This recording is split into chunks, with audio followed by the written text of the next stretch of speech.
Continuing a tradition of having mildly sex-offendy aliens, this is Feature Please, a heinous trip at Warp 5. My name is Joseph. And I will also force myself on your ears. Peter. Let's avoid that particular elephant in the room for just one moment and Just a minute. allow me to try and pitch to you once again that you should watch Strange New Worlds, Peter. Oh, you want to talk about your own adventures of being molested?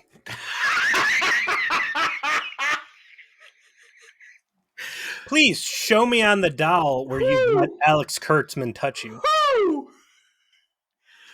All our years doing the show together, that may be my favorite joke you ever launched into the ether.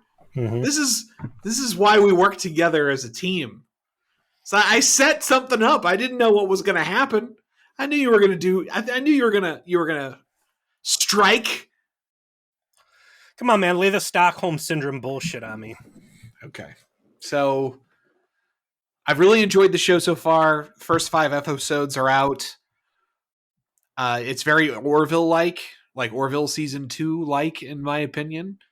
It's got a breezier tone to it, but it's still very much an adventure sci-fi show. The Pike is just fantastic. Ensign Mount, just 10 out of 10. Spock is now Spock again, which is nice. The change from what happened in Discovery, so I'm in favor of that. The show just works as episodic Star Trek. You got episodes with A plots and B plots. I mean, it's a throwback, man. It's kind of crazy. It's not perfect. They have a terrible tendency to saddle every character with some sort of tragic backstory, up to the point where one character gets saddled with 2 different tragic backstories. How much crying do they do about it?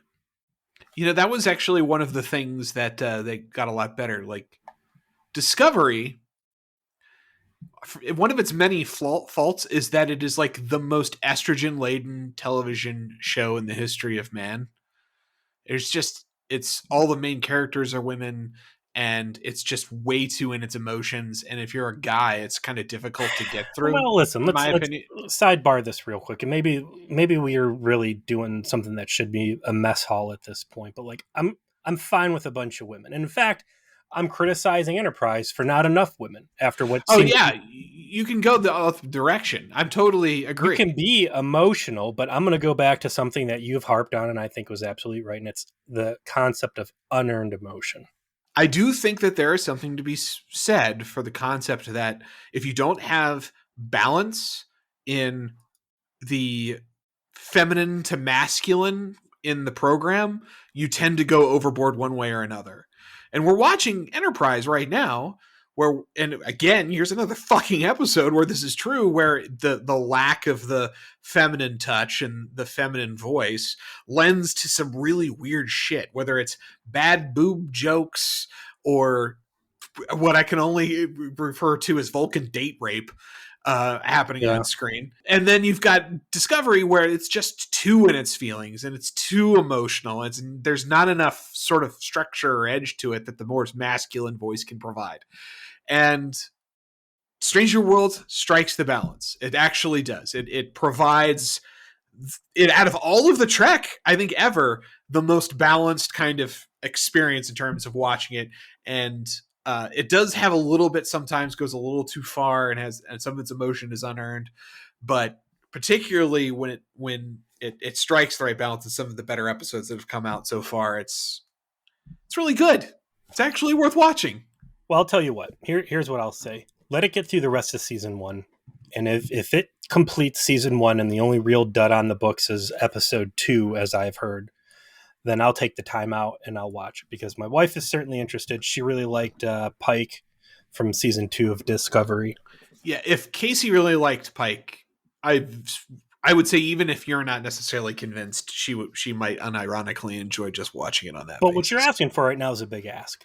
There's a lot of great TV out there right now. I am in love with season 6 of Better Call Saul, and we've talked a lot of Better Call Saul through the early episodes of Voyager because there was so much overlap from Saul cast into Voyager. But that is pound for pound the best television show on the air right now.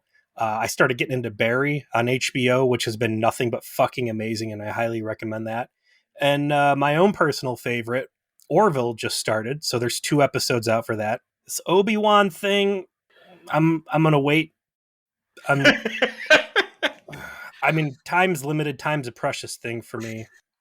So it's really got to be worth it for me to take the time out of life, especially during the summer, to watch some stuff. But I have my eye on Strange New Worlds, and if you can finish out the season and still keep that thumbs up, I'll go. I'll go check it out. One other thing I'll add to the list of good TV, because I have Paramount Plus right now because I'm watching Strange New Worlds, is The Offer, which is essentially just a limited series, but it's about the creation of The Godfather as a film. And it has Miles Teller in it and some other very good actors. It was actually fantastic. So if you happen to have a Paramount Plus subscription for whatever reason, that is a worthy investment. Yeah, like avoid Halo, but watch The Offer. The Offer is good. Hey, there's a Beavis and Butthead movie coming out that I will definitely make time for. Paramount Plus also has all of the new South Park, which is actually very good. It's like Trey Parker and Matt Stone. Do not give a fuck. It still hits. It still hits solid. Oh, and I don't know if you need to hear this, Peter, but go watch Top Gun in IMAX. Like, make the time. Since we're just talking about everything but Star Trek, Chippendale's Rescue Ranger. Oh, it's Who Framed Roger Rabbit. That's what it is. I thought it was going to be good, and it was 3 times better than I thought it could be. And again, having kids, it's a real pain in the ass to get out to the movie theater. So, like, I'm a big fan of stuff just being there without me having to pirate it. IMAX, Top Gun, that's going to take some finagling with some childcare, but that might be worth it. Which is funny because initially I didn't really have any desire to see it. I had a lot of desire to see it, and it made a point of going to see it in IMAX. And it is probably the most fun I've had watching a movie in a theater in 10 years. Better than the best Marvel movies I've seen, better than Dune. Like, it was fantastic to watch. It is a great movie, and it is particularly needed to be seen in IMAX because of the sound design and it was all shot for IMAX. I mean, it's just made for it. So, all right, I'll see what I can do. So after 10 minutes of talking about not this episode of Star Trek, what did we actually what did we watch to talk about on the internet this week, which we are desperately attempting to avoid talking about? Not desperately trying to avoid. Season 1, episode 17, Fusion. I thought this was really good. I thought that the episode's premise is good in terms of what it is, what kind of story it's attempting to tell. I'm just actually kind of getting tired of T'Pol having just seemingly no agency in the episodes that are supposed to be about her. All right, let's talk to Paul real quick. Yeah. I agree that her agency seems limited and she is purely reactive instead of proactive. And even her reactive nature isn't like someone pushed me, now I'm going to push them back. It's like someone pushed me and now I'm going to move a step back. She is not at all an assertive presence or one that makes her character's like perspective on things known in an active way, and it is becoming very, very irritating to let me fork the conversation here. I think you're making those statements because visually she is 7 of 9. She's a very attractive woman in a very tight outfit. But whereas 7 of 9 is this headstrong to a fault asshole robot, T'Pol is certainly not that. And I think that's making her submissive, reactive nature stand out more than maybe it was intended to. It's a weird choice, though, to make her seem so submissive and so led. When, she's supposed to be... I posted a meme, and it was a Star Trek Next Generation title card, and it's like a picture I put it on the trauma support group, which you should go join if you're not on it already. But it's, that shot of the Enterprise D, and then they got like the title up on the top, and the episode title is The Writer's Thinly Veiled Fetish. Yeah. Yes, I do. I do remember this now. Yes. But I mean, let's say that, hey, our first go around as a production team is a hot lady in a tight cat suit. Oh, 7 of 9, she's kind of killing the boner. She's a little too bossy. Let's sub her down a little bit. Let's make T'Pol. So A, she doesn't have any agency, or seemingly doesn't have agency. B, my concern about her is the lack of consistency in the way that she acts. She will be completely bound to tradition. The Vulcan way is the best way, blah, blah, blah, blah, blah. And then the next episode, this one in particular, hey, here's a thing that the Vulcan civilization considers extremely dangerous.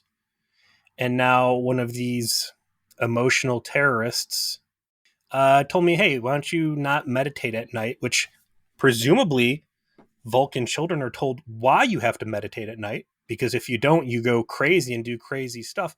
And you wind up having to go to the Tuvok meditation cave where you have to work off your blue balls. Yeah, you get sent off you got to go pray the emotions away.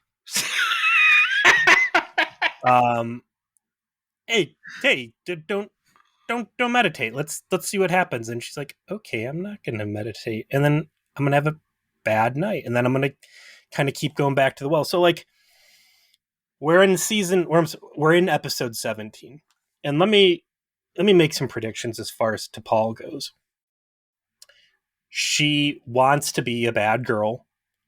She wants to shrug off the societal norms of the Vulcan civilization. As we see in this episode, she went to the nightclub. Mm-hmm. She got a little taste. She likes it. And she might not be admitting it to herself, but there's stuff she wants to do. And being on the human ship facilitates it. And that's why she is putting up with the asinine adventures of Jonathan Archer, is to facilitate it. And I think eventually, I'm going to hypothesize, she's going to lean into that hard, and something's going to happen there. And, we're going to see below the tip of the iceberg, like what's really lurking beneath the surface there. And that this is all built up to that. But being at episode 17 with her still kind of playing this little game with herself of denial is wearing thin and just making her look stupid. It's also, I think that's just everything you said is correct. And also it feels like in this first season in particular, the show is just being really mean to her. I don't know how to put it. Like, she is constantly berated, belittled, victimized, and as we have said several times already, objectified, and then provided no agency, even though in those circumstances where the episode is supposed to be about her and her perspective. Over and over and over and over again. It's like the only consistent thread of her character. It feels like this is just a trope out of Not Another Teen Movie. Like, what was it? She might as well just have a ponytail that people point and make fun of, and then she's going to hit her hot girl moment where she takes the ponytail out, and we discover she's like the nerdy hot girl. Everybody's just taking turns bullying. How old is she supposed to be in Vulcan years? Well, that's definitely something we've got to have. So T'Pol was born in 2088. So she was on Enterprise in 2151. So that means that she is 60. She's almost 70. And Vulcans have a lifespan of what? Hundreds of years.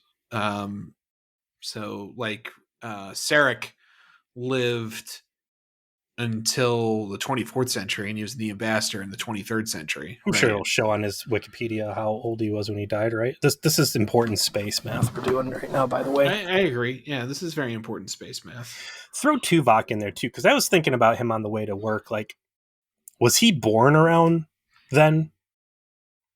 I'm like afraid when we start pulling dates and stuff like this because World War III is such a fucking mess and uh, a But chronological clusterfuck that like but for trying. Vulcans, it should be okay because it's all like in the super made up future for all these ones that we actually have Yeah. information about. You know what I mean? So I mean, go ahead and hash out how old she is, but here's what I need is an episode that flashes back and we find out that basically she is like 17 or 18 in Vulcan years and that she did something stupid that got her in trouble and exiled off to the human enclave, the Vulcan enclave on Earth.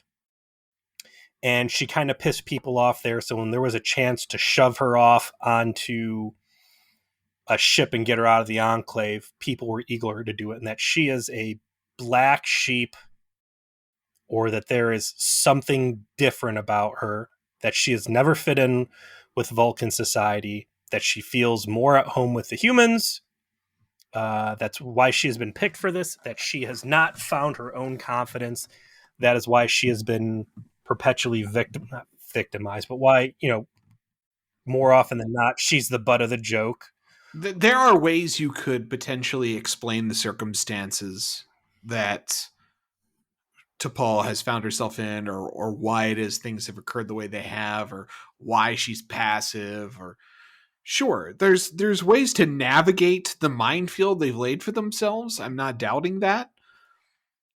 And if I know we're still kind of rambling and not actually talking about the episode, but it's what overwhelmed my thoughts as I was watching this is just like you're treating her like in an almost Chief O'Brien way of like she just always has to like suffer rather than be treated as a character who has some depth worth exploring. In this episode, she feels like a 12-year-old that's the older kids are teaching her how to smoke behind the tree in the backyard. Well, let's get to the smoking, shall we? Because we start in the teaser with Archer showing to Paul a astronomy book that has on its cover a nebula that they have just found. And Archer is exploring his own inner 12-year-old and wanting to explore the nebula on the book that he had when he was a kid. There you are. You're a captain of the first starship. Your guns aren't even installed on your fucking ship yet, and a bunch of other shit doesn't work. Yet you're telling me that you had time to bring a fucking birthday present from your 8th birthday, which is a book, onto this little tiny ass ship that you are going to be zipping around. And like, how much other crap does he have in that bedroom if he has a fucking book from his 8th birthday? I actually think that this is one of those sort of sentimental things of him hanging on to where he's literally pursued a life of space exploration and he's kept this thing in his quarters wherever he's been posted as the sort of memento of when that idea was first in his head. Like I get what they're going for with that. I won't throw too many stones at it. Like he's the captain, he's got a lot of stuff there. He's probably got like people who work for him that could have gotten his stuff for him the few days that they had before they left. You know, I could see how that happens. Well, they get right up on top of it. I don't really understand why Archer called T'Pol to his quarters to show her that. There's no real conversation that happens. Even she's like, "You called me here to show me a book." He's like, "No, I want you to see this other thing over here, which is the screen of the book."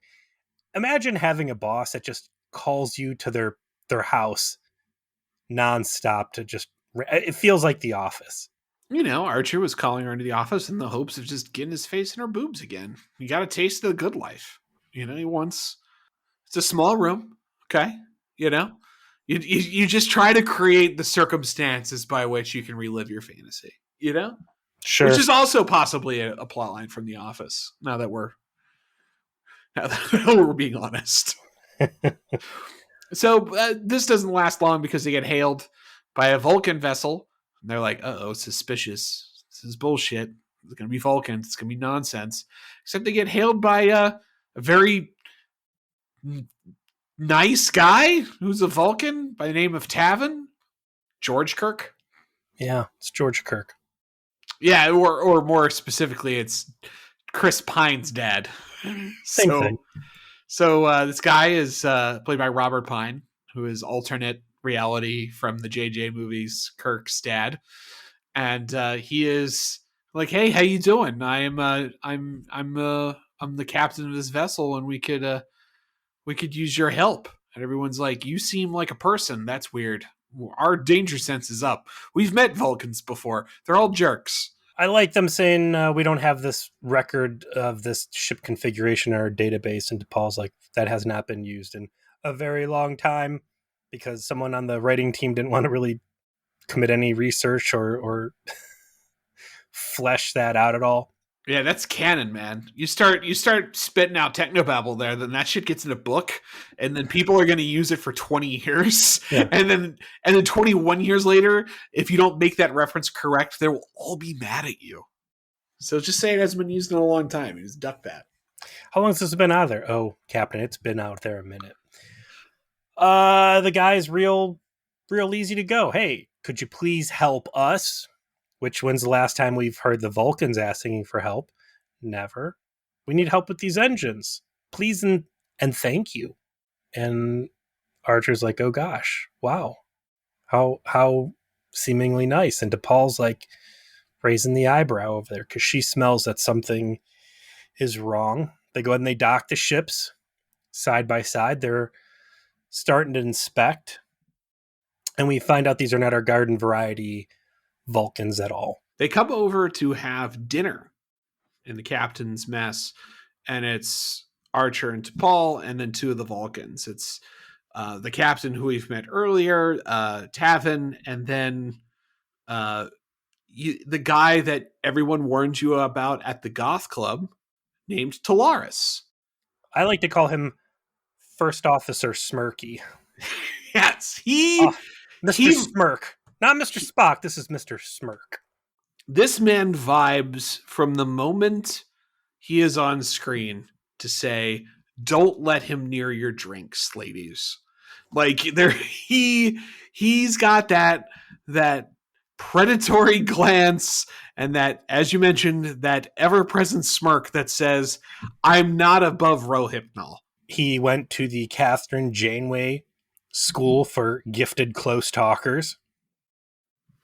You cannot have a conversation with this guy unless his shoulder is somehow physically touching a part of your body. If you're not tasting what he had for dinner, are you really talking to him? Again, I endlessly amused by the fact that Chef does not have a name. This becomes such a running gag. It's actually, the show becomes self-aware. You know, I don't know if you saw the comment on the support group, but basically a question asked if the NX-01 had been dumped by the caretaker array in the Delta Quadrant, if it would have had a better or easier time than Voyager did, because there's already so much more physical food storage and water supply space, which I thought was really interesting. But hey, Chef has gotten pretty good actually at Vulcan cuisine, and I think you're going to really like what we've got here. And then Chris Pine's dad's like, yeah, but how about that chicken though? And T'Pol looks at him like he just asked to eat roadkill. So he gets a solid piece of what is obviously supposed to be chicken marsala. It even looks like chicken marsala. It probably is chicken marsala. You know, they just had the craft services whip some up or something. Who knows for the scene? But they start talking about how they are not exploring space. They're exploring themselves. How did you take that? I already knew the plot. Yeah, but I mean, how did you take the line? Because I'm reading the wiki, the Memory Alpha, and I saw them being referred to as the hippie Vulcans. And when they laid that line, and that's, I think, what's really shaped this entire episode for me in terms of like enjoying it. He says, well, we're explorers, but not of space. What we're exploring is ourselves. And that immediately made me think of a line from a movie that we're explorers in the furthest regions of experience, demons to some, angels to others. And I was like, holy shit. They're Hellraisers. These dudes are fucking Cenobites, man. These are Cenobite Vulcans. These are some fucking... And that's, you know, you and I have watched a lot of infernal devil movies, right? If only people knew why, but yes. But that's something I really liked about the first select Hellraiser. Some Hellraiser movies, they're just fucking legit hell demon bad guys, but I really liked in that first Clive Barker Hellraiser that these guys are just, again, we keep going back to this idea of the D&D sensates, people just out for that, to try every experience out there, pain or pleasure. And that's what the Cenobites represented in that They're looking first. for intensity. They're looking for the next high. Mhm. And I guess this is the episode where we're going to talk about all media. The good Hellraiser story is they have grown so accustomed to anything not extreme, right? That that is the source of the horror, right? They're not evil in the sense that they have an agenda. It's just that they are so They're out, warped. they're so beyond our understanding of what there's left to experience that what they're doing seems horrifically evil. It's like internet porn, right? You start off looking at internet porn, you're like, wow, boobies. And then you're like, I don't even know what I can talk about. Two girls, one cup, right? Like, Oh, yeah, that's come on, man. I'm way past that. That's rookie numbers. You got to pump that up. Well, I mean, still, you go from the Playboy with the girls gone, from the Pac-10 in it, to anything that the internet can conjure up on essentially at a whim. There's Ninja Turtle ones. I don't know if I told you about that, but you show that to your friends, they're like, "Oh my god, what is wrong with you?" The pterodactyl ones, yeah, but that's tame. So that's these Vulcans, right? I really like the angle that they are exploring. That what they are doing is incredibly taboo, and I think that's where it really starts to put to Paul in this weird light, because they're talking about should be on par with us with like necrophilia, right? Like, what is the most taboo thing that you can think of that's just universally rejected? And she's sitting at table with these guys who are like, yeah, we are doing things incredibly more dangerous than smoking over an open pool of gasoline. I don't think it's that much. I think that because right off the bat, they say they're not Vulcans without logic. They are Vulcans who are trying to find a balance between emotion and logic. That logic is endemic to the Vulcan experience, but shutting yourself off from all emotion is also incorrect. So I think really like that aspect to them as well. And I think this is more akin to, native population shaman, taking you on a peyote trip type of kind of like out there and definitely weird and fringe, but not like taboo, forbidden. That's kind of where I saw it, of like they're kind of doing some wackadoodle shit that is not acceptable within society, but is not itself like criminal. Like you're describing something that would be criminal, where this is just being rejected by society. I guess I don't know enough. Are they either Hare Krishnas? They're like part of a weird cult. I don't know. It falls a little short of what you described. Vulcan at this point, the planet Vulcan, and how the planet Vulcan of Archer's era really differs than what we've seen from TOS and into TNG and stuff. So yeah, I guess these guys aren't necessarily cannibals, like cannibal level taboo, because they are still talking about managing logic and trying to balance it with some emotion, versus just like, yeah, we went all in and now we're the fucking, were they Reavers from Serenity? Yeah, and I'm pleased to say that the best part about this episode is that this thread of what makes a Vulcan, that this sort of starts with emotion versus logic and the interplay between the two and the teachings, that is actually something that they return to, and then ultimately actually by the end of the show pay off in a way that is very satisfying and builds as far as like the background on Vulcans as a race. Because to jump around in the episode a little bit here, like it would be easy enough while I'm watching the first half to be like, all right, these guys might all just turn out to be Dr. Jekyll, Mr. Hydes, and like they're going to go full monstrous and have to get gunned down in the hallway, and that'll be like an action adventure episode. They don't do that. These guys end up going off and splitting ways. But this dude will introduce the mind meld, which I was very interested to see that the mind meld was virtually unknown, and it was basically part of the forgotten teachings. Forgotten teaching was his name, Sirach, Mm-hmm. which obviously that becomes a big fucking deal in down the road.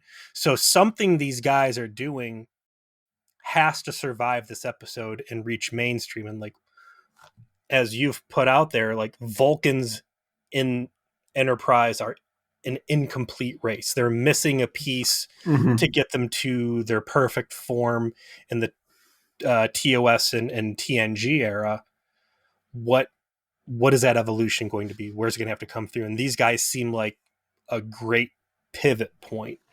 And I spent the first half of this episode of our talking kind of bagging on this thing, but that is the cool part about this. This starts a thread that continues and expands and takes twists and turns until it ultimately goes through the entirety, basically, of the show, and pays off near the end of season 4 in its final form. And it's actually quite excellent what they end up doing with this. As you said, Vulcans being incomplete and what is missing, and how does the story that Enterprise is involved with end up playing into Vulcans becoming more like what we end up seeing later on. And this is all related. That's cool. That's part of the continuity that makes Enterprise work, particularly as they figure the show out. And I like that, like you said, these guys aren't treated as black-hatted villains. There's one guy, it's another Sergeant Sex Crimes. It's another guy who's doesn't know how to keep his hands to himself. But the captain, Tavin, he's not uncharitably characterized at any point. And then the other character you see is Kov, who's an engineer. First pudgy Vulcan I've ever seen. Yeah, just kind of like a harmless Reddit poster. Like he's just. I really like that guy by the end. Yeah, he's got a real round face, like you said, and he's just very matter of fact about things, but not wrong. Like he's working through pain and emotion that he has on a personal level with a bad relationship with his father. And honestly, like, best scene in the show in the entire episode is really him and Trip. Yeah. So yeah, you're right. Like, they do a good job of building something here and not turning it into a farce and providing texture to it. And it's a shame that everything with Paul ends up, I think, dragging down the rest of what goes on here. So they have their dinner. Enterprise has agreed to help rebuild their engine, which is going to require a lot of work. And while they're kind of doing those repairs and going into Archer's childhood fantasy, was it the Crab Nebula or something? Yeah, this nebula that was on this book. They're like, hey, even though we're cruising around this beat up space hoopty that not even the Maquis would be caught dead in, our sensors are still way fucking better than yours. So let us help you. We can do a little bit to help. And Archer's like, cool. Well, I need someone over there to be a liaison to Paul. You're going to go over there, even though you've been like apprehensive about doing it without even asking you in private. I'm just going to shove you over towards these guys. What's the worst that could happen? She's very against what they're up to, saying that, whenever Vulcans attempt to get in touch with their emotions, it doesn't work out. But Archer's like, yeah, do it anyway. Keep an open mind. You never know. You might like these cannibals. They eat other people. They won't eat you. And T'Pol has a very weird first encounter with Talaris in the mess hall. You mean First Officer Smirk? Yes, Sergeant Sex Crimes Part 2. And he comes in and wants some advice about some kind of human food to try, and settles on the mint tea that T'Pol is drinking before having the idea of having pizza, which he clearly had before he came in and started trying to passive aggressively flirt with T'Pol. Here's an important thing to know about this Cenobite ship. It is a sausage fest. No ladies. There's no ladies, which what was the Kov. Kov is very quick to point that out. This is the nerd table at school and they got a fucking spaceship, and then you've got all the big archetypes from the nerd table being represented on this ship. Kov is definitely the guy who's way into Magic the Gathering. I'm just gonna. That's why I like him. Yeah, same here. That's why I like him. And they'll talk about Pon farr a little bit. That because Trip asks Kov like, what's up with sex? Because obviously he's trying to figure out how to put it in to Paul, and he's trying to get some info on this. And I like that Vulcans are always so aloof and imprecise about physiology and sex and all that. For all their other anal record keeping, nobody knows how sex on Vulcan works. Very repressed, right? He goes, oh yeah, well here, I'll tell you all about it. Kov's like real open. Yeah, we go through our mating process once every 7 years. It's super intense. We've been doing experiments to try and like, I don't know, we've been taking First Officer Smirk's dad's blue pills and trying to We've been jacking and jilling it 24 hours a day, trying to get our T count high enough. We're trying to overclock our gonads here and see if we can't get it up more than once every 7. I notice you got a lot of ladies out there. He's got like all these comical, like, I hear you can mate with him whenever you want, and you eat 6 meals a day and sleep half the time. And Trip takes many people I know, which this dude's not wrong. I do like that immediately Trip is like taking this guy under his wing and being like, okay, buddy, you clearly need a Sherpa through this experience. I will be your guide. I cannot expose you to the real world. You need to be under my wing. Reed coming over and like kind of party crashing. I think he wanted to talk about Paul's butt a little bit. Can I be in this episode? No? No. Bye. Not after Shuttle Pod 1. Peace out, buddy. You are so like, you and Amanda are the only ones in that apparently don't like that episode. Listen, that we'll see. We'll see. Okay, so quick timeout. Like, this will air sometime after our review of Shuttlepod 1. There won't be a mystery that you fucking hated it.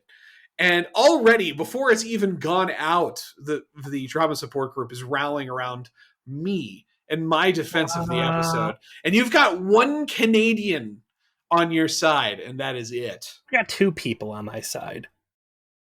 Maybe more.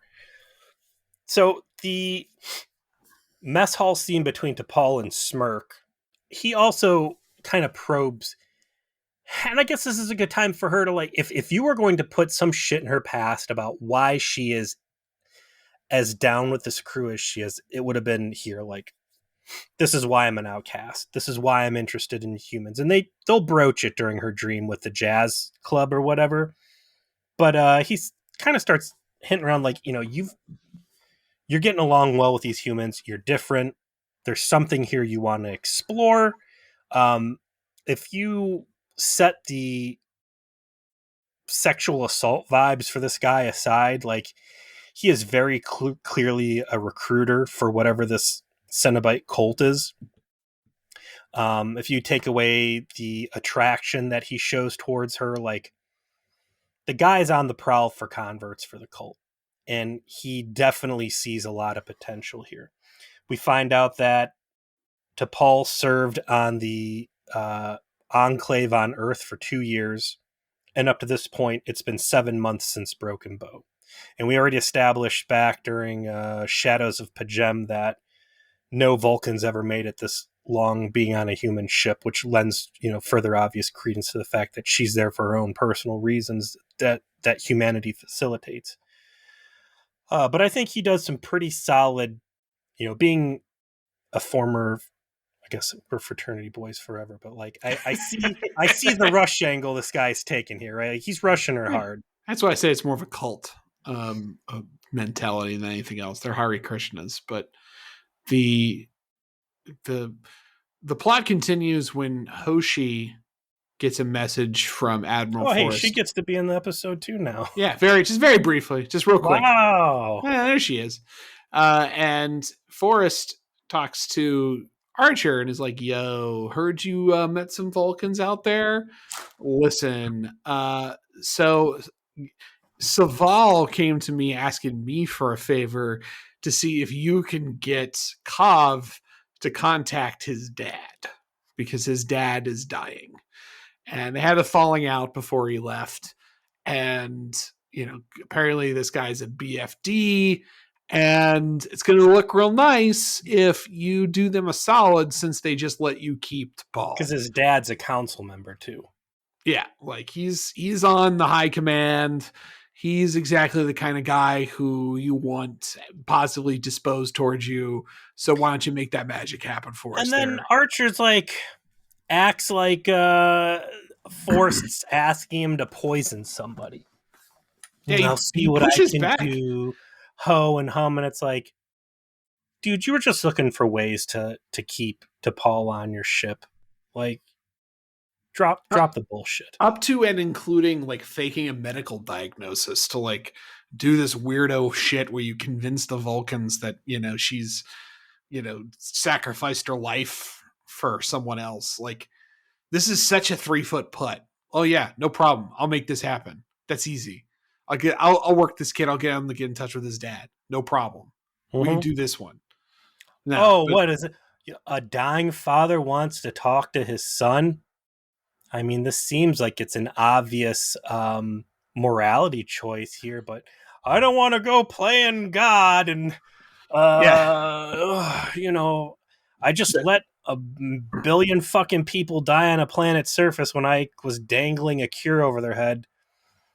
So I apologize to everyone who listened to our episode about Dear Doctor that somehow we did not bring up that prior to that episode, Phlox mentions how Denoblians use genetic engineering freely. Like all the time. I want to like Phlox, but fuck Phlox. I love Phlox. That's just, but it's post-mortem revival techniques. It's like you just have to let the really wild shit go. It's the Scorpion part, 2. Yeah, but we never let it go. I never let it go. And I won't let this go. Never let it go. I can let things go. Go back and listen to fucking Scorpion part 2. I'm surprised you didn't have to go see a fucking therapist. I actually did. Before we did our wrap up on Voyager, I went back and listened to it. I'm like, boy, I was very angry. Did you go after that episode and fucking go strangle the neighbor's cat or something? I mean, how do you move past that evil in your soul? So you've got a couple plot lines floating now, right? Mm-hmm. We've got the blossoming bromance between Trip and Kov. That within half of an episode, they're able to create more feasible chemistry than I got between Trip and Reed through all of Shuttlecraft 1. Trip and Reed, I don't know, man. I'm getting like Paris. Nothing's as bad as Paris and B'Elanna lack of chemistry. Yeah, that's just a desert. But they got a blossoming bromance with a hidden agenda there. And then we've got T'Pol and Officer Smirk. And some interesting stuff's going on. So Officer Smirk, after his first round of chase into T'Pol, it's like, hey, we need to try pizza. And she's like, yeah, I don't think so. And she kind of goes with the standard brush off. Again, this is where she starts breaking these precedents that she has set for herself. Immediately spins on her boot and turns to face him and says, maybe another time we can eat pizza, though. Like, why is she giving this dude the time of day? She knows, unless she's just attracted to the bad boys, and I'm willing to admit that. I mean, it's a type for some people. Yeah, I mean, I get it, Okay, we can eat pizza sometime. And she's also 12-year-olds. And she's also a little interested in what they're up to, including she decides to take his advice and does not meditate before going to bed, and of course has incredibly vibrant dreams about smooth jazz clubs in San Francisco that are also sex dreams, and a lot of blinking lights and a statue falling apart, and then she wakes up and goes sees Phlox and is like, yeah, I didn't meditate. Just give me some fucking Novocaine so I can get through my day. We have seen Vork at his worst. We know what mean, nasty, violent Vulcans look like. And if meditation is what keeps that in check. Basically smirks over there and being like, hey, you should not practice lockout, tag out, and then go work on the fuse box because it's really cool and it'll be quote unquote vibrant and fun and not at all going to endanger everybody's life. And then she does it. It's crazy. You There's this should real. just let the Joker out of his cell at Arkham Asylum and Mhm. just spice everything up, see what happens. You know what you should do is just go ahead and mix all of that bleach and chlorine and or no, bleach and ammonia and just mop that floor. It'll be great. I do like their conversations while she's over on the ship, pointing out there are additional texts which are not state endorsed, where Surek does say like emotions do have a place, and like the Vulcan society has only embraced this one way of thinking, not the full way of thinking. And I think that lends a lot of superficial credence to what he's saying. And I And think in 2022, as critical, doubting Americans, we can all look at that and say, like, this dude just like anti-vax? Like, what? I mean, I took the parallel, I think, which they were intending at the time, which is, debates over religion within religion. There are people that interpret Christianity differently to the degree that they literally have different denominations within it, right? Whether you're a Catholic or one of the Protestant, Calvinist, Lutheran, or whatever. Like, there are ways to take something that is supposed to have come from the holy source, whether it's, our very like human Jesus or Vulcan Jesus in this case. And now from that, you're going to have different interpretations of what this all meant. And so these guys are an offshoot cult or an offshoot denomination of what it is that Vulcan Jesus was teaching them. When she has these dreams, the jazz club, that's all cool, that's fine and dandy. And then sex specifically with Smirk starts going on. And I'm like, did she bang some guy at the club? And like she's superimposing his face over it. I knew someone was going to have to be the bad guy in this episode, and it's very clearly going to be Smirk. Mm-hmm. At this point, I'm getting heavy shades of what was the Balana's Sexy Dream episodes where the Nazis burn all the Remember.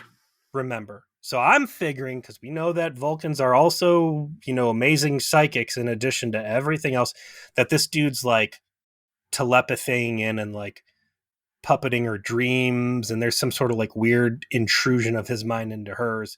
But no, this is just her putting him in these needlessly sexy dreams because we need to see Jolene Blaylock rolling around in the sheets with somebody because it's been 24 hours. It's been a whole episode. No, Yeah, she got fucking sexy back in Shuttle Pod 1 when she starts leaning in on Reed when he's having his fucking little stinky fantasy.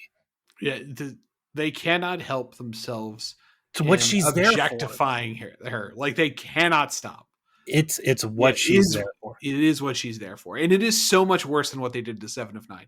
At least How could it be worse? Like, it is though. That's what I'm saying. Like, how it's not as blatant. Like, they're not right up on her boobs and ass nonstop. Or maybe I'm just desensitized to those camera angles because we watched 4 seasons of it was she 4 seasons or 3 seasons in Voyager? 4 seasons, right? 4 seasons. So maybe I'm just desensitized to it. But when they had the camera highlighting Jerry Ryan's ass for 4 years, that felt less exploitive to me than what they've done to Jolene Blaylock already in season 1. Because yes, she's the hot blonde that is, fucking cyber Barbie Terminatrix, right? We made the joke. We made every single one of those fucking jokes, right? Every one of them over 2 years of reviewing those 4 seasons. But she had a clearly defined character. She was very in charge. She was very expressive. And ultimately, that won out as time went on in terms of her characterization. Even if she always looked like $1 million and that camera was always somewhere near her ass, it didn't feel nearly as exploitive because this is just, we need to get her fucking clothes off. We need to have her in like directly a yuck either jokey situations involving her appearance or just straight up we just need to get her stripped down as often as possible because this is the sexy show and we need to have that sexy body on screen as much as possible. They very clearly have established themselves as wanting to be the sexy show, and I don't buy it as a sexy show. It just feels tacked on and Yeah, stupid. they're trying to, it's this is an old person's version of trying to be young. Yeah, like that intro Yeah. song you're trying to warm up to. And I don't want to be unfair to Jolene Blaylock, but Oh, this is not her fault. no. What I'm going to say is just shallow and shitty. Like the lip injections or whatever she got are so distracting that thank God she is playing a Vulcan in something alien where it's like it doesn't look bad. It just looks a little different. Like the ears look a little different and it just kind of blends in. Because for a second I was looking at her like a human and I'm like, man, like 90s plastic surgery and stuff like that. I don't It was not the most flattering choice, and we'll leave it at that. I don't know. Here's my question to you regarding the 7 and 9 to Paul mashup. What's worse, the needlessly blue situations they continue to put to Paul in under the thin guise of plot happenings, or the fucking endless loop of 7 of 9 wants to be a real girl that we had to deal with for like all of season 4 and a little bit into 5? I feel like that what they do to T'Pol is worse in individual instance, but because I am blessed with the knowledge that they stop doing this eventually, or at least they're better to T'Pol after season 1.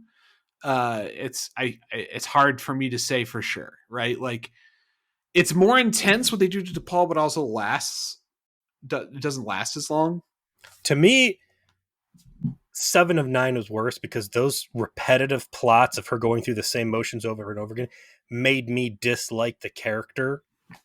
And then later on, they did so much with the character to make her cool that it makes me resent that early stuff even more because like you could have covered a lot more cool ground. So like I feel sorry for T'Pol watching Enterprise, whereas season 4 of Voyager, I actively disliked 7 of 9 because the frequency of having to watch them do the same exact fucking plots over and over again. I see where you're going with that, and that's why it's a difficult question.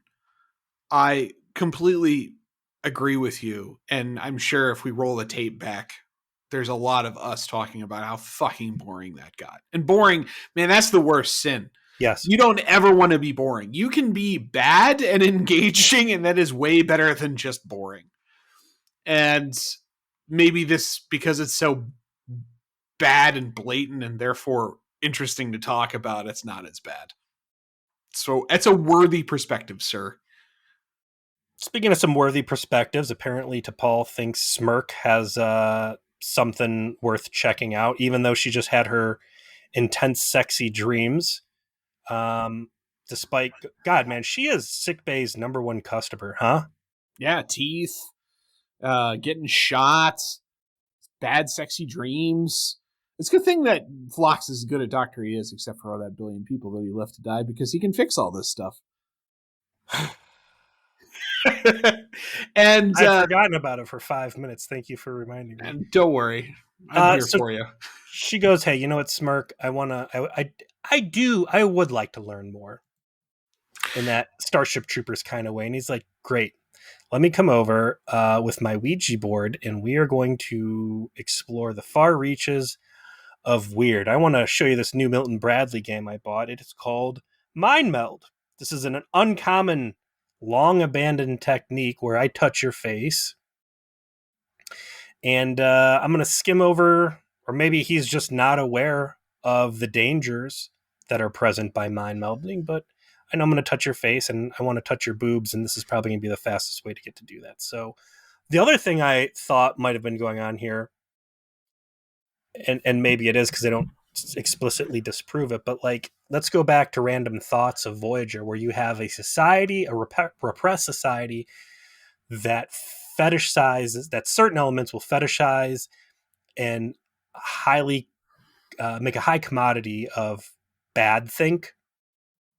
and that maybe this Vulcan Cenobite is addicted to extremes, and kind of like the Skeevians, right? He's after the Yeah. thrill, and like, Or that, or the back alley thought police people that were like, that was Random Thoughts. yeah, they're gonna arrest Balana for being violent, but they also wanted the violence.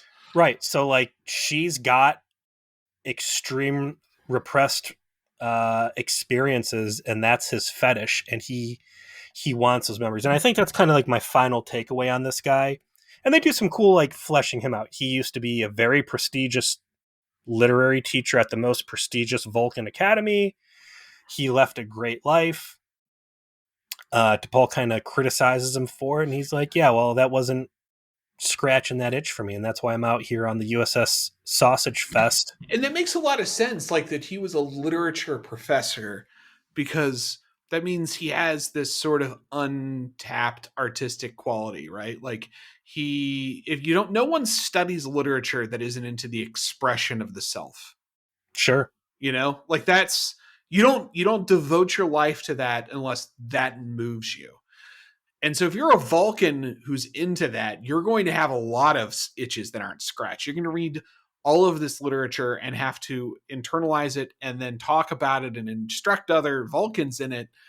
And yet you live in a society where all of this rich texture of the universe can't truly be experienced because everyone's a fucking logic Square. Puritan, right? And so eventually it drives you to a point where you're like, I would rather go hang out with these Hare Krishnas and maybe mentally rape some people. So This I dude, get that. Like, that's cool. this dude's a villain that I think pushes a lot of the same buttons as the Bajoran hologram did in the last Hirogen episode, where there's some really good thought put into this guy's background. He just gets a little two-dimensionally bad for his own good at the end. Yeah. Like the Bajoran holy warrior be basing his freedom fighterness over the fact that he is in fact programmed off of Bajoran holy freedom fighters was Mm-hmm. like, okay, I like it. Like he's praying to the prophets and all this. Like he believes this, but he doesn't believe it because he's self-aware. Like there was a lot going on in that was very interesting, and then he just kind of winds up a bad guy and he gets decompiled. Whereas this guy, there's a lot going on here, and then he's just, he crosses the line, and he's just the bad guy now. Catch quick update on our B plot. Archer pitches to Kov, hey, can you talk to your dad? And Kov, like we've talked about, he's got a lot of depth in what is a pretty brief performance on his part, where he's talking about like, well, my dad was an asshole who said I was a disappointment to 15 generations of my family. So I think I'm not going to talk to him. I think I'm hurt about that. Very normal, very relatable. And What I love about this episode is you don't really see too much um, out of what's his face is Chris Pine's dad, yeah, but the other two are the same character. It's children playing with a loaded gun. They're dealing with heavy subject matter that they do not understand what the real ramifications can be. For Smirk, it's sexual assault, basically. For Cove, and this will get fully expressed because Archer's pitch fails, and then he goes to Trip and says, hey, listen, man, like, we need him to talk to his dad for reasons. Can you please try and work it? You're the closest thing that he seems to have a friend on the ship. And Trip does a great job not saying, hey, you need to do this because of reasons for your dad, but here's a story about my own personal regret not asking a girl to dance with me and how 20 years later I still remember this. yes. I mean that line, the setup for it was great. First, Trip doesn't push back on the captain, like captain to art to Trip's like, Admiral wow, that's a Forrest. great idea. We're kind of Yeah, in the doghouse. yeah, I'm gonna take Good care of one, that for Cap. you. Yeah, Mm-hmm. and then he makes the pitch. Cobb is very stridently against, and so Trip changes his tactic and he tells the whole story by building it up, right? Of like, I really liked this girl, so I like spent all this time learning how to dance, learning how to like get myself ready to do this. And she was interested, and I didn't pull the trigger. And you know, the payoff is that I still think 20 years later about the fact I didn't ask her to dance. Imagine how you're going to feel not talking to your dad and then he's dead. Like, imagine how much, like, if that tiny bit of regret is something I still can't quite get away from, even though it was, in all intents and purposes, an inconsequential choice on my part. This is a consequential choice on your part. And the regret you feel for choosing not to talk to him is something that will follow you forever. And you don't want that. And more importantly, the illusion there is that I'm a human and I've grown up with emotions. You have, to quote Catherine Janeway, let the genie out of the bottle. You're after the fun, good emotions, but as a consequence, you're exposing yourself to a lot of bad stuff that you don't even know exists, let alone how to deal with it. And regret is one of the worst. So this isn't for your dad. This needs to be something for you. And I'm telling you as your friend, you are basically putting an emotional shotgun in your mouth right now and like licking the barrel, and it is not going to go well for you. So really consider maybe changing your course of action here for your own sake. And I thought that was fucking brilliant. And that just let's go ahead and finish off this B plot right now. Mm-hmm. By the end, once it's time for them to part ways, Cove is going, or Cobb, whatever the fuck his name is going to go back to the ship. And Trip, who has not been like high pressure, like, you talk to your dad, you talk to your dad. He's like, all right, here's the big to-do list of engineering shit and make sure you get these parts and this and that. And then he discloses like, hey, I got news that my father's not actually going to be dying after all, which seems to me at first as a viewer that they're trying to de-escalate the situation, like it wasn't imperative for him to talk to his dad after all, and he can get away with playing hooky a little bit longer. And Trip's like, well, that's cool. And then he says, yeah, my dad told me himself. We ended up talking. It's great. Obviously, they repaired some of their relationship. There's a lot of relief coming out of them. It's a real genuine feel-good scene. To me, the big miss of the episode is that Trip just doesn't give this dude a hug and send him on his way, because that's like the most fucking bro thing I've seen since the shoot. Yeah. Like, they tie that up in a very, it's like a happy ending, right? Like, Trip laid out this great piece of advice and this guy took it, and how Star Trek. Yeah, like, that's awesome. Like, I love it when a plan comes together. That's great. It left me feeling pretty good about it. What doesn't leave me feeling pretty good is Mr. Smirk having his little fun adventure with sexual assault. So they get the Ouija board out and they start trying to talk to ghosts, and then the demon comes and possesses him, and she's all like, hey, I don't really want to do any more of this memory digging. And again, this really lends credence, I think, to like the fact that this guy is addicted to big emotions, and there's blood in the water, and he wants more of whatever that oh gosh, what is it when it's sympathetic? That's a sympathetic bond, right? It's a sympathetic link. Yeah, he's what's it when you experience something through someone else? He is vicariously, yes. This emotional vampire. This was that Lestraga. Yeah, he wants that vicarious secondhand emotion. He wants it bad. This dude's ready to go hang out with like fucking Tuvok on the in that dirty corner. Yeah. And finally, she slaps him away from the mind meld, which is, I seem to recall, super dangerous. And he kicks her out of her quarters, and then passes out. She's got medical problems from whatever just happened. She calls sick bay because that's like her thing. And she needs, at this point, she just needs the fucking help. I've fallen and I can't get up.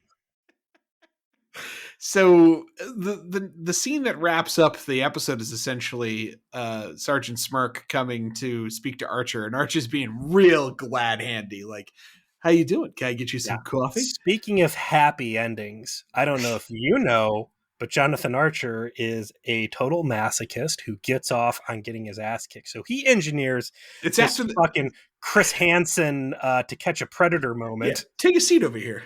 You know what are you doing here? Yeah, it's I see you texted our Mark with Big Chungus 1997. So we're gonna have a conversation about that. So because he got all those headwinds from the Andorians and he hasn't been quite right since, he arranges this conflict and enrages Sergeant Smirk by informing him, like, yes, I know that you sexually assaulted my first officer, and you're going to work alone. You're never going to see her again. You never get off again. You're going to be blue balled emotionally forever. Just like purposely pisses him off, so he starts fucking beating the shit out of Archer, who then gets Pitches the biggest tent pole in his jumpsuit that was ever possible. Smirk picks him up with some WWF shit and just tosses him like a Terminator across the room into the corner where, true to form, again, like, just what do we call Neelix? The choke baby? The choke choke daddy? daddy. Yeah, he's the Choke choke daddy daddy. Tuvok. He gets thrown into the exact corner he wanted to be violently thrown into because he's got a gun taped to the back of the chair.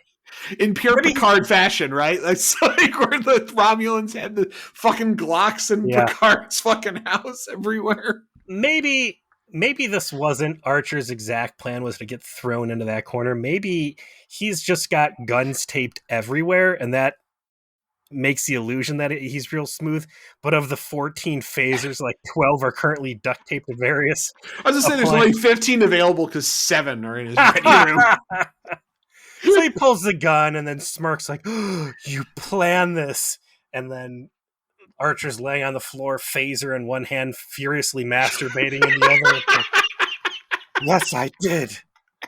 Now get off my shit. I have a concussion, so I can come. Now get out so I can finish myself off. So they kick the Vulcans out. Cobb has the scene with Trip, and they leave. Archer visits T'Pol, and T'Pol, asks, like, do you dream? It's like, yeah, sometimes even in color. And he's like, are they good dreams? Like, yeah, dreaming's great. She's like, I envy you. Yeah. Archer's there in T'Pol's lockout, tag out meditation room. I understand now why you guys meditate. Cool. Hey, Cap, anything else you'd like to say? No, T'Pol. Good night. Oh, you don't want to apologize for like basically thrusting me in the hands of this fucking monster, despite all my apprehension, where I was telling you that my society heavily frowns on this stuff because it's like a really bad practice, to the point where you were able to easily get this dude to fucking kick the shit out of you because you were going through fucking the shakes because it had been almost it's been one episode since you got your ass kicked. Space Texans being the last time he got his ass kicked. Nope. I'm like Janeway and Chakotay. I don't apologize for endangering the crew needlessly and being an ignorant fuck. Good night, T'Pol. Good night, Cap. Good night, John Boy. It's like, yeah, okay, all right. I think this is a great episode. It's not very flattering to T'Pol. I think she gets some cool stuff that happens with her, and backing off the gropey, assaulty vibes of Smirk. Like, if you look at, had they not sexualized it, right? Yeah, if they hadn't gone that direction, it could have really not been as weird and creepy. If she was not having sex dreams, and if he wasn't so like mouth breathy in your faciness, and just been like a fiend for high emotion, wanting to share that, wanting to spread the cult's knowledge, I think that could have done a lot to salvage the worst parts of this episode. But overall, great world building on Vulcans. Some really cool new characters. And again, everything like Smirk's past as a literary teacher, all the stuff with the other guy and his estranged father. I liked it. I liked it a lot. Well, What are we watching next week, sir? We're going into season 1, episode 18, Rogue Planet, and we got what I'm assuming are Starfleet dudes with like laser tag goggles on. While exploring an uncharted planet, Enterprise crew members encounter a group of aliens who are hunting down indigenous creatures for recreation. During their exploration, Archer is mesmerized by visions of an elusive yet familiar woman who needs his help. Okay, I smell a real Captain Planet episode coming on here.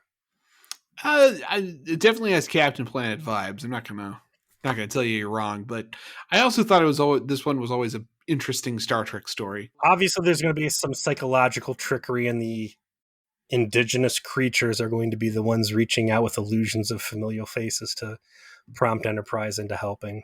Over under on T'Pol victimization. What's your bet? Well, let's see. How many in a row have we had now? If we were to count the dream of Reed, I think we're 3 for 3. I don't know. Jeez, let me look. Yeah, the last 3. Yeah. Hold on. Are we? Because so is this one, which is certainly Shuttle Pod 1. I'm going to say was needlessly sexually on her. Shadows Pajamas booby FaceTime. Sleeping Dogs. She was in the sweatsuit and she had a little sexy hand job with Hoshi, but I will not say she was victimized there. So, and dear doctors, I would say there is a 75% probability she will be exploited. All right. I like that. I like those odds, sir. We'll explore those odds in more detail when we return to you here on Feature Please. Thanks for listening, and we'll see you next week.